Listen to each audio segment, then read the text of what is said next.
Bismillahirrahmanirrahim. Assalamualaikum warahmatullahi wabarakatuh. Hadirin yang dirahmati oleh Allah Subhanahu wa taala, pada hari ini kita lanjutkan kajian kita dari kitab 40 karakteristik mereka yang dicintai oleh Allah Subhanahu wa taala. Kita membahas mengenai orang-orang yang senantiasa berbicaranya dengan zikir kepada Allah Subhanahu wa taala. Disebutkan dalam sebuah hadis sahih dari sahabat yang mulia Uqbah bin Amir radhiyallahu anhu. Dia berkata, "Apakah keselamatan itu wahai baginda Rasul?" Jadi kalau orang ingin meraih keselamatan di sisi Allah Subhanahu wa taala, apa sebab-sebab yang dia bisa lakukan?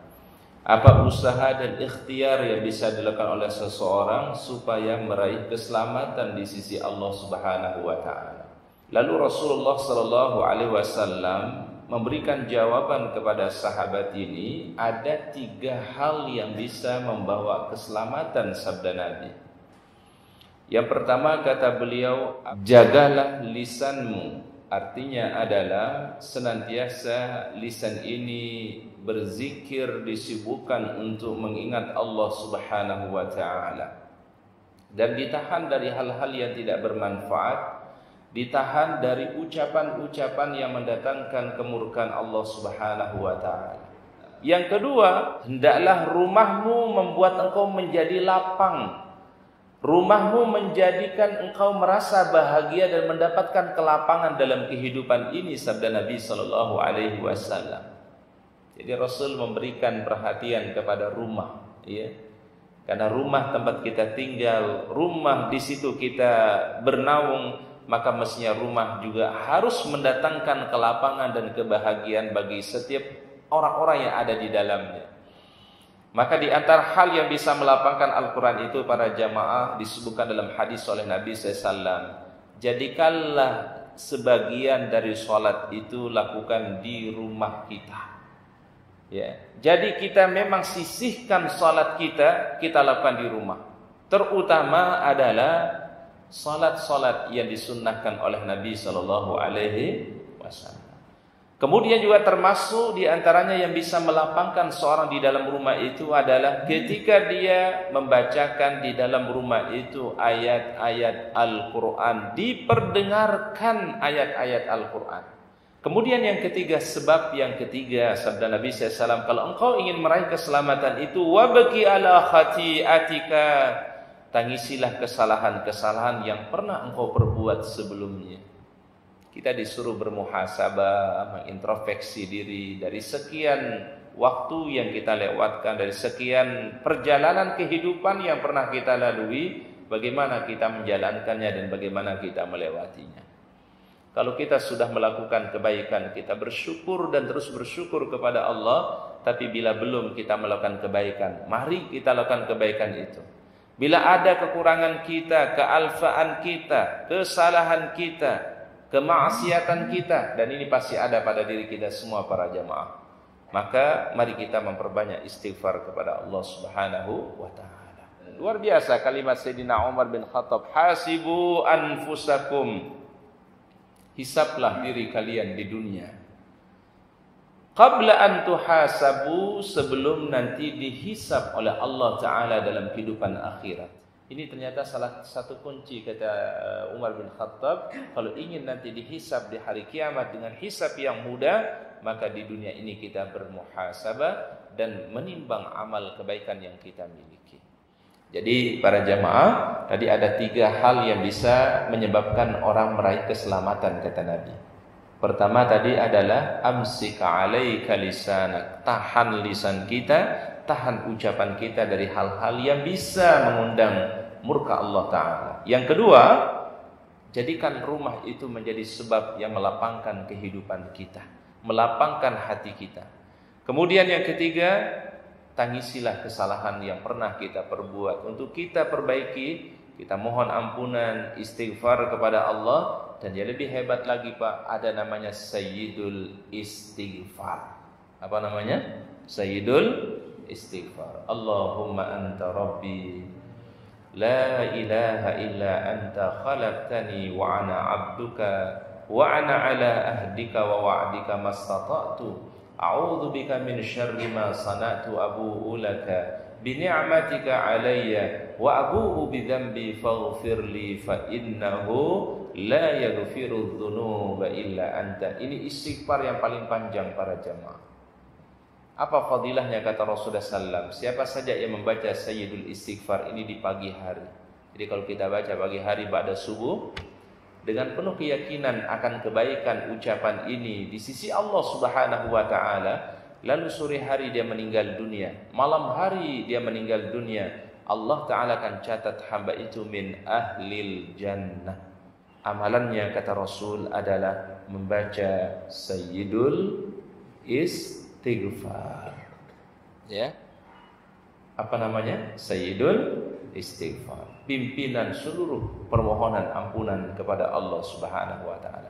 Baik, kemudian berikutnya Rasulullah SAW pernah ditanya, an aktsari ma yudkhilin nasal jannah, ada sesuatu yang paling banyak menyebabkan manusia mendapatkan al-jannahnya Allah. Faqala taqwallahi wa husnul khuluq, ketakwaan kepada Allah dan akhlak yang baik. Ternyata dua hal ini kata Nabi yang paling banyak menyebabkan orang meraih surganya Allah. Dia jaga ketakwaannya, dia jaga ibadahnya, tekun ibadah kepada Allah, dan diiringi dengan akhlakul karimah, husnul khuluq. Dua hal ini kata Nabi yang seringkali banyak membuat orang itu mendapatkan al-jannahnya Allah.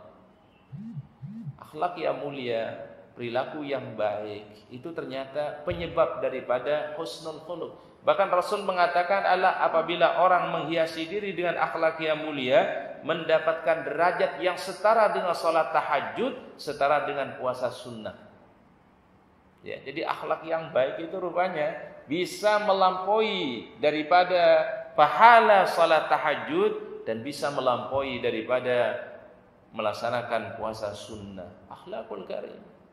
Akhlak kita kepada orang tua, akhlak kita kepada pasangan kita, akhlak kita kepada anak-anak kita, akhlak kita kepada tetangga, akhlak kita kepada sesama kaum muslimin, hatta akhlak kita kepada orang di luar Islam. Kan diajarkan oleh baginda Nabi SAW bagaimana kita bermuamalah dengan baik, bagaimana kita ini senantiasa menjaga hubungan hablum minan nas, terutama dengan kedua orang tua. Coba Bapak Ibu kalau bisa dibuka di surat An-Naml ayat yang ke-19 ya. Ketika Allah Ta'ala ceritakan tentang Nabi Sulaiman alaihissalam. Nabi Sulaiman itu punya doa di dalam Al-Quran yang diabadikan oleh Allah. Di surat An-Naml ayat yang ke-19. Rabbi auzi'ni an ashkura ni'mataka allati an'amta alayya wa ala walidayya wa an a'mala salihan tardahu wa adkhilni birahmatika fi ibadikas salihin. Ini doa Nabi siapa? Sulaiman alaihissalam. Maka Masya Allah dia mengatakan, Rabbi auzi'ni, ya Allah berikan aku ilham, an ashkura ni'mataka allati an'amta alayya, mensyukuri nikmat yang telah engkau berikan kepadaku, wa ala walidayya, dan mensyukuri nikmat yang telah engkau berikan kepada kedua orang tuaku, wa an a'mala salihan tardahu, bimbing aku ya Allah agar beramal soleh sekecil apapun tapi engkau ridhai. Maka kalimatnya solihan itu di dalam bahasa Arab namanya nakirah, Pak.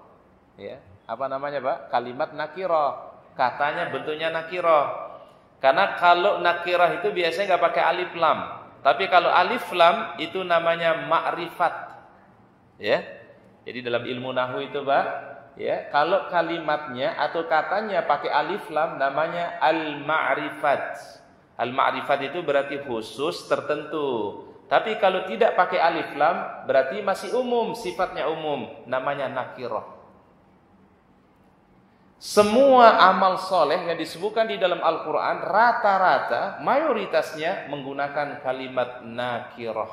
Nakirah itu nggak pakai alif lam, berarti jenisnya beragam. Bisa saja wujudnya bermacam-macam amal soleh itu.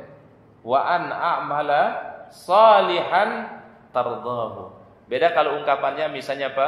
Wa an a'mala as-salihah tardahu. Itu beda lagi nanti maknanya, Pak. Jadi ada alif lam dan ada alif lam itu juga mempengaruhi makna, Pak. Contoh misalnya, Pak, di awal surat Al-Baqarah itu Allah Ta'ala sebutkan alif lam mim dzalikal kitabu la raiba fi. Al-kitabu itu pakai alif lam. Ma'rifat. Berarti yang dimaksud adalah tertentu khusus. Apa maksudnya? Huwal Qur'an. Al-Qur'an.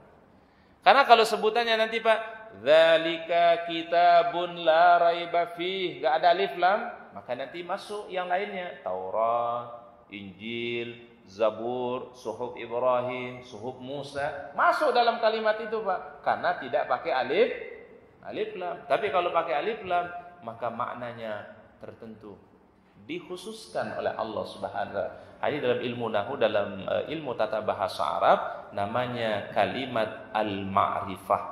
Kalau enggak pakai alif lam namanya kalimat nakirah. Di dalam surat Al-Mu'min ayat yang ke-7, Allah Subhanahu wa taala berfirman, malaikat-malaikat yang memikul arasy Allah dan malaikat yang berada di sekeliling arasy-Nya Allah. Jadi ada malaikat yang tugas mereka memikul arasy-Nya Allah, dan ada malaikat yang berada di sekeliling arasy-Nya Allah Subhanahu wa taala. Apa yang mereka lakukan? Allah Taala ungkapkan di dalam Al-Qur'an, yusabbihuna bihamdi rabbihim. Mereka senantiasa bertasbih memuji Allah Subhanahu wa taala. Jadi kalimat yang terus diucapkan dan diwiridkan oleh malaikat apa? Subhanallah wa bihamdihi, subhanallah wa bihamdihi, subhanallah wa bihamdihi, subhanallah wa bihamdihi. Ini wiridnya para malaikat yang ada di sekeliling arasy-Nya Allah. Senantiasa bertasbih kepada Allah Subhanahu wa taala tanpa putus. Jadi rupanya malaikat kalau beramal itu enggak pernah putus, Pak. Ya, kalau tugasnya mereka bertasbih, ya terus bertasbih kepada Allah Subhanahu wa taala. Dan bahkan mereka tidak pernah bosan untuk melakukan kebaikan. Itu sifatnya malaikat, karena malaikat enggak punya syahwat. Sehingga kalau dia berbuat baik, dia terus berbuat baik, enggak putus-putusnya. Berbeda dengan manusia, ada sifat ketaatannya, tapi juga ada sifat kemaksiatannya. Karena ada di situ syahwat. Fa'alhamaha fujuraha wa taqwaha. Kami ilhamkan dalam hati manusia ketakwaan dan juga kemaksiatan. Jadi memang hati manusia itu berbolak-balik, Pak. Ini pantas hati itu disebut dengan apa? Qalbu, karena berbolak-balik, li taqallubihi. Di dalam surat Al-Anbiya ayat yang ke-19 dan ayat yang ke-20, dan kepunyaanlah segala yang ada di langit dan ada di bumi, dan malaikat-malaikat yang ada di sisi Allah, mereka tiada mempunyai rasa angkuh untuk menyembahnya. Bayangkan malaikat itu tidak ada rasa sombong untuk beribadah kepada Allah. Mereka dengan penuh ketundukan, dengan penuh kehusyuan, mereka ibadah kepada Allah Ta'ala. Tidak ada sedikit pun menentang akan perintah Allah Ta'ala.